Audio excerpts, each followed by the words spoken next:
As West African authorities contend with the Ebola outbreak, new worries are emerging over food shortages. Scared by the prospect of catching Ebola, many farmers have left their land and livestock in search of safer areas.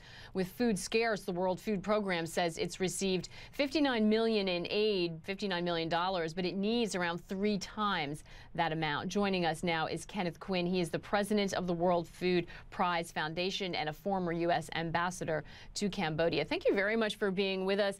Kenneth, can you talk to us about and give us an idea about how serious the situation is on the ground with regard to food availability? Yes, Maggie.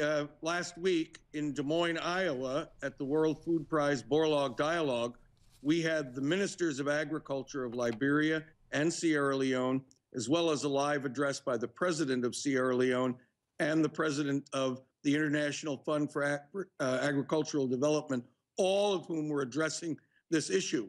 And there are 2 things. One is the immediate need for food, and then the longer-term implications for agricultural production.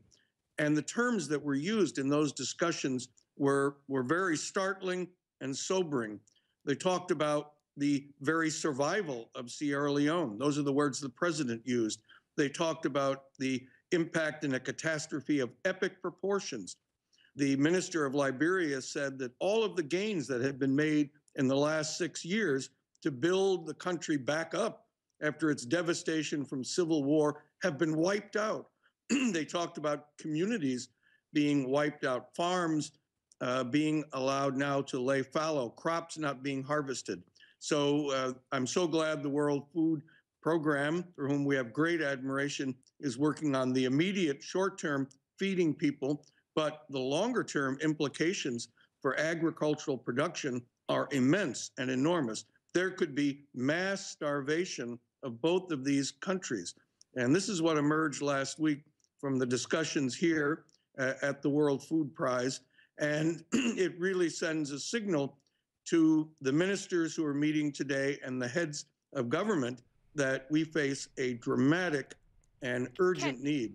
Kenneth, I just want to jump in. Can you explain why is the long-term situation so dire? What is it about this that is going to set them back in that long-term perspective? And what is needed or what can be done from the world communities, from the business community in particular, with the expertise they hold?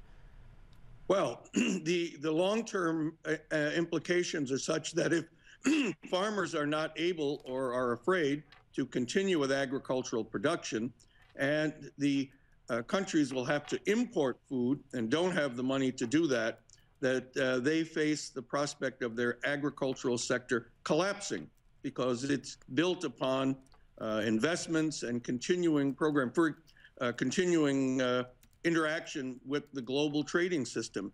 The minister of Liberia said they had commitments from the private sector of about $17 billion. They're all disappearing in just a few weeks' time. So there needs to be an overall commitment that brings both companies that are involved as well as governments to focus on providing an urgent framework and a reinforcement that says we're not going to allow this to happen to those countries. We're not going to abandon them. Obviously, it's going to be very difficult to continue in the short term, but they will need this ongoing support and investment that can only come from a concerted effort.